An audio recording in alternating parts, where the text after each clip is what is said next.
Billy Joe Schaefer, Honky Tonk heroes like me.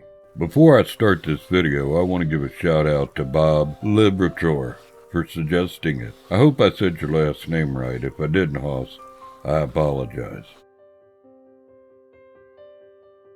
Billy Joe Schaefer was born August 16, 1939, in Corsicana, Texas, to Virgil Shaver and Victory Watson Shaver.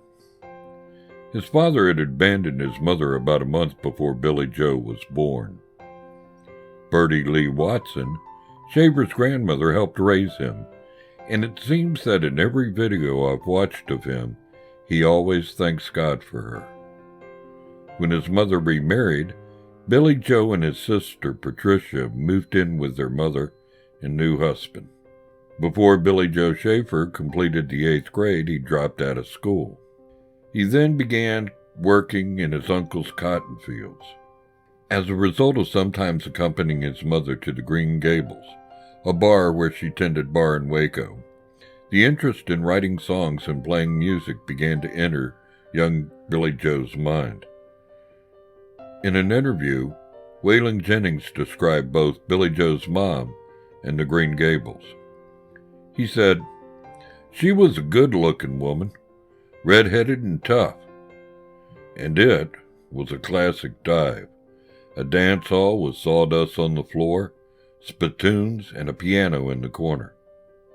In 1956, Billy Joe must have gotten tired of picking cotton, because he up and joined the Navy at 17 years old. After completing his service, he moved back to Texas and began working odd jobs. It was during this period that he met Brenda Joyce Tyndall, and the couple was married soon after that. The couple had one son, John Edwin, known as Eddie, in 1962. More about him later in this video. In order to support his growing family, he took a job in a sawmill, where he lost the index and middle finger of his right hand. He had to reteach himself how to play the guitar. After several more years of working odd jobs and sometimes going to Nashville to try his hand as a songwriter, Billy Joe got a break in 1968 when he talked Bobby Bare, who had his own publishing company, to give him a songwriting job for $50 a week. Now, the story of how Billy Joe Schaefer ended up in Nashville has been told repeatedly, but is still worth repeating here. According to SavingCountryMusic.com, when Billy Joe Schaefer decided to give country music a serious go, he got advice from his old friend Willie Nelson to head out to Nashville. But Billy Joe Schaefer didn't listen, and instead decided to point his nose towards Los Angeles. Not having a car and without any money for a bus, Billy Joe stood on the side of Interstate 10 in Texas, waiting for someone westward bound to pick him up. And he waited, and he waited, and nobody stopped.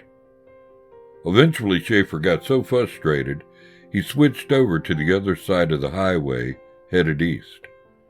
The first car that passed him stopped, picked him up, and took Schaefer all the way to Memphis, Tennessee.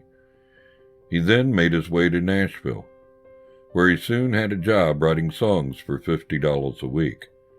That was working for Bobby Bare. The experience was later recalled in part in the Billy Joe Schaefer song, "Ride Me Down Easy." The way that Waylon Jennings and Billy Joe Schaefer began working together is one of the badass stories in country music.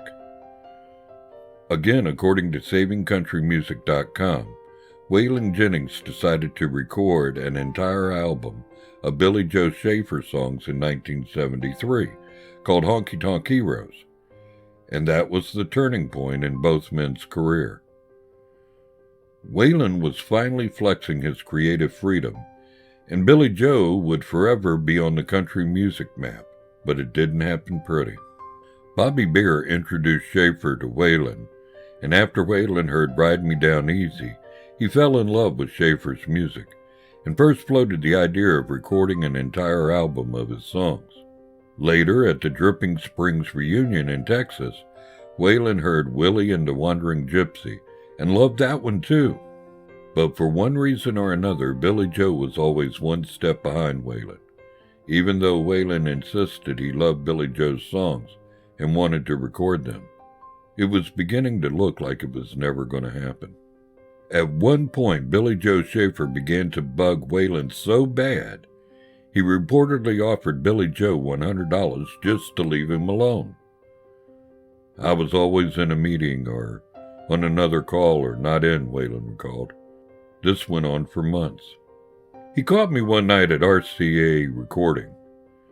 "I got these songs," he said, "and if you don't listen to them, I'm going to kick your ass right here and in front of everybody."